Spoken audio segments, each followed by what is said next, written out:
Bonjour à tous, soyez les bienvenus dans cette édition dont voici les principales articulations. Monseigneur Jacques Assanvant Aïwa, évêque auxiliaire de l'archidiocèse de Bouaké, est en visite pastorale à Pricro ce jeudi 20 janvier. Cette rencontre s'inscrit dans le cadre de la série de visites épiscopales que Monseigneur Jacques Assanvant Aïwa a entamée sur plusieurs autres paroisses depuis sa nomination.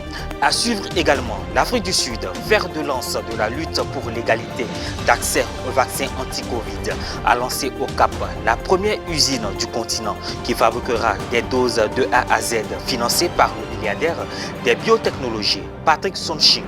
Les premiers vaccins seront produits cette année et le site devrait atteindre 1 milliard de doses par an d'ici 2025. Monseigneur Jacques Assanvant Aïwa, évêque auxiliaire de l'archidiocèse de Bouaké, effectue une visite pastorale de 4 jours à compter de ce jeudi 20 janvier à Pricro.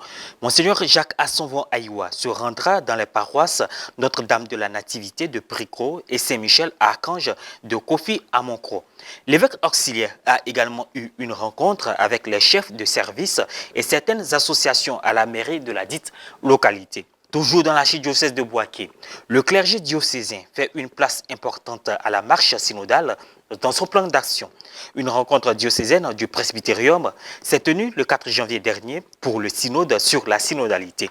Le clergé compte relever les défis liés à la synodalité, notamment la communion et la solidarité entre confrères.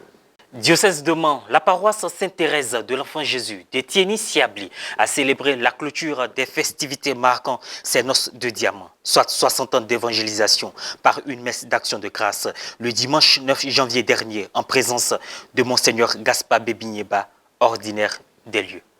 Religion toujours, à une dizaine de kilomètres de Nazareth, en Terre Sainte, se trouve Cana. Cet endroit est mentionné dans la Bible comme le lieu du premier miracle de Jésus. Il a transformé l'eau en vin lors d'une fête de mariage. C'est ici que se trouve le sanctuaire du premier miracle de Jésus, sous la garde des franciscains qui sont présents à Cana depuis 3 siècles. Sous l'église principale qui se trouve derrière moi, nous avons aussi, comme l'explique l'archéologie chrétienne, les vestiges d'une église byzantine. En ces temps de pandémie, je pense que le message de Cana est que les souffrances et les difficultés que nous vivons nous purifient. Et cette eau purifiée nous conduit à la joie, à cette vraie joie, celle du vin nouveau. C'est le témoignage que donnent les chrétiens de Cana et le témoignage que nous, en tant que chrétiens, donnons dans cette célébration. La messe solennelle a été présidée par le vicaire de la custodie de Terre Sainte, frère Dobromir Jatzar. Aujourd'hui, ici, à Cana, nous célébrons le premier miracle de Jésus accompli lors des noces de Cana. C'est une grande fête, mais on peut dire aussi que nous avons célébré la 3e épiphanie. La première à Bethléem, lorsque Jésus se manifeste au peuple, la seconde sur les rives du Jourdain, où le Père présente Jésus comme son Fils et son serviteur rédempteur, puis à Cana, Jésus manifeste sa présence au milieu de la communauté, et de sa présence naît le don du vin nouveau. À l'occasion de leur noces d'argent, ce couple a renouvelé ses vœux de mariage. Ce jour est très spécial, très beau, très spirituel pour moi, et j'espère que Jésus-Christ et la Vierge Marie resteront avec nous pour le reste de notre vie. Nous sommes pleins d'enthousiasme car nous célébrons le 25e anniversaire de notre union, qui est une bénédiction. Et nous sommes venus ici pour prier avec la communauté de Cana afin de recevoir la bénédiction du Seigneur directement sur le lieu béni par lui où il a accompli son premier miracle. Commémorer la fête de Cana, c'est célébrer le premier des nombreux miracles que le Christ continue d'accomplir dans l'humanité. Santé à présent. La ville du Cap, en Afrique du Sud, accueille la première usine 100% africaine où seront élaborés des vaccins dits de 2e génération, censés combattre efficacement le virus du Covid-19. Les précisions avec Maria Bissi. L'Afrique du Sud, fer de lance de la lutte pour l'égalité d'accès aux vaccins anti-Covid-19, a lancé mercredi 19 janvier au Cap la première usine du continent qui fabriquera des doses de A à Z financées par le milliardaire des biotechnologies Patrick Soon-Shiong. L'objectif est la production d'un vaccin de deuxième génération et nous voulons le fabriquer en Afrique, pour l'Afrique et l'exporter dans le monde entier, a déclaré l'homme d'affaires américain d'origine chinoise, né en Afrique du Sud. Les premiers vaccins seront produits cette année et le site devrait atteindre 1 milliard de doses par an d'ici 2025. La mise au point de vaccins de deuxième génération vise notamment à remédier à la perte d'efficacité des premiers vaccins dans le temps, mais aussi à l'apparition de variants du virus. Cyril Ramaphosa, président sud-africain.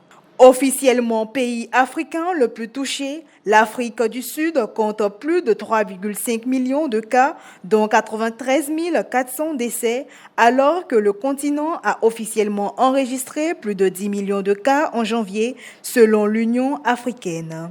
Les infections ont grimpé en flèche depuis que le variant Omicron a été découvert en Afrique du Sud fin novembre. Mais la vaccination des près de 1,2 milliard d'Africains reste faible en raison de difficultés d'approvisionnement et d'un scepticisme d'une partie de la population. Le continent participe à la production de moins d'1% des vaccins administrés sur le continent, selon l'Organisation mondiale de la santé, OMS.